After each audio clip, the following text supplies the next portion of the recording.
اب یہ اندازہ کریں کہ صورتحال جو بن گئی تھی وہ یہ بنی کہ جو ایران ہے اور امریکہ کے درمیان مذاکرات تقریباً قریب ہی آ گئے تھے.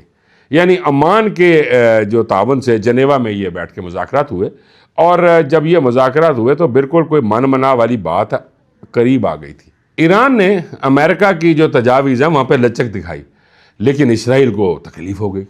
اسرائیل نے کہا کہ بات یہ ہے کہ ہم نے جوہری پروگرام جو ہے ایران کا اس کو ختم کرنا ہے. اور اصل میں ناظرین پیچھے صورتحال یہ جوہری پروگرام والی نہیں تھی.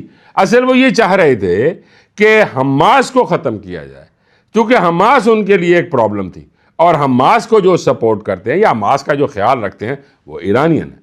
تو ان کا یہ خیال تھا، تو انہوں نے کہا کہ یہ مذاکرات تو ہونے دینے ہی نہیں.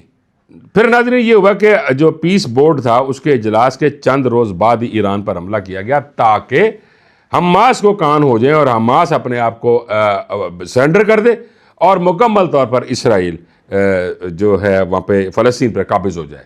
یہ تھا اصل میں. یہ یعنی امریکہ کو شاید پرابلم نہ ہوتی، اسرائیل کو کوئی نہ کوئی پرابلم تھی، اور اس نے وہ جو مذاکرات تھے اس میں، جبکہ ایران نے لچک بھی دکھائی وہاں پہ، لیکن اس نے وہ مذاکرات کامیاب، یعنی اسرائیل نے کامیاب نہیں ہونے دیے.